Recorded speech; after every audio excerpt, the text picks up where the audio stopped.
Bonjour les élèves. Aujourd'hui, je veux vous expliquer une nouvelle leçon sur la division. Pour bien la comprendre, j'ai fait ce petit problème. Émilie veut partager 32 bonbons entre ses 5 enfants.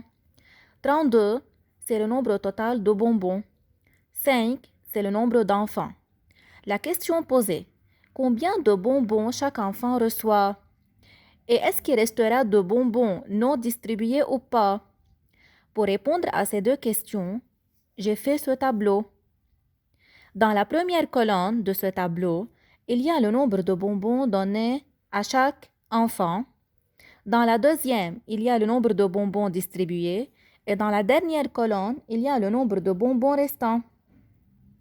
Maintenant, si Émilie donne un bonbon à chaque enfant, le nombre de bonbons distribués sera 1 fois 5 égale 5. 1, c'est le nombre de bonbons donnés à chaque enfant. 5, c'est le nombre d'enfants. Donc, 1 fois 5 égale à 5. Maintenant, le nombre de bonbons restants, c'est 32, qui est le nombre total de bonbons, moins le nombre de bonbons distribués, qui est 5, égale à 27. Donc, le nombre de bonbons qui reste ici, c'est 27. Donc, on peut encore distribuer des bonbons aux 5 enfants puisque 27 est plus grand que 5.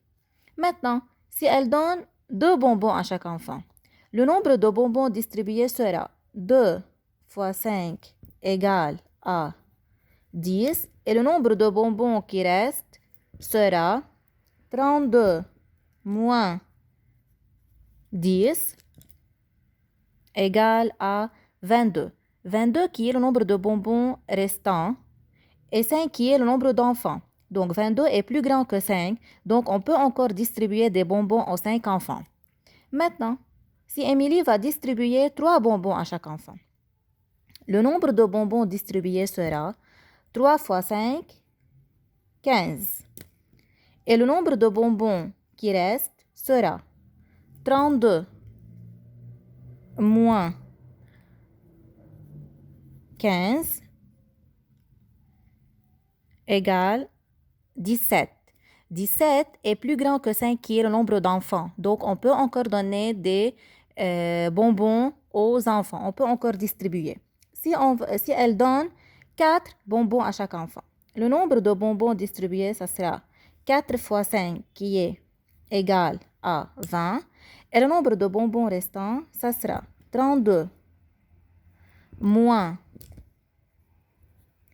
20 égale à 12. Donc, 12, c'est le nombre de bonbons qui reste. Donc, encore, elle peut distribuer des bonbons aux enfants. Maintenant, si elle va donner 5 bonbons à chaque enfant, le nombre de bonbons distribués, ça sera 5 fois 5, 25. Et le nombre de bonbons qui reste sera 32 moins 25 égale à 7. 7 est encore plus grand que 5 qui est le nombre d'enfants. Donc encore, elle peut distribuer des bonbons aux 5 enfants. Maintenant, elle va essayer de donner 6 bonbons à chaque enfant. Le nombre de bonbons distribués, ça sera 6 fois 5 qui est égal à 30. Et le nombre de bonbons restants sera 32 moins 30 est égal à 2. Maintenant, le nombre de bonbons qui reste, c'est 2. 2 est plus petit que 5, qui est le nombre d'enfants. Donc, elle ne peut plus distribuer des bonbons aux enfants. Donc, elle va donner 6 bonbons à chaque enfant et il reste 2 bonbons non distribués. Pour s'assurer que le résultat est juste, on va essayer encore un autre exemple. Elle va essayer maintenant de donner 7 bonbons à chaque enfant. Donc, le nombre de bonbons distribués, ça sera 7 fois 5, qui est égal à 35. Le nombre de bonbons qui reste sera 32 moins 35, ce qui est incorrect. Elle ne peut pas le faire. Donc, on revient au résultat qui est avant et elle va donner 6 bonbons à chaque enfant et il reste 2 bonbons non distribués. Maintenant, on va écrire l'égalité. 32, qui est le nombre de bonbons total, égale à 6, qui est le nombre de bonbons distribués à chaque enfant, fois 5, qui est le nombre d'enfants, plus 2, c'est le nombre de bonbons qui reste. Alors, l'égalité sera 32 égale à 6 fois 5 plus 2. Maintenant, en conclusion, chaque enfant reçoit 6 bonbons et il reste 2 bonbons non distribués.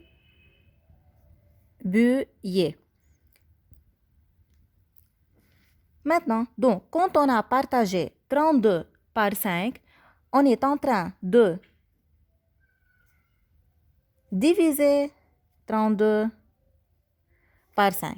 Donc, partager 32 par 5, c'est-à-dire diviser 32 par 5. Et merci.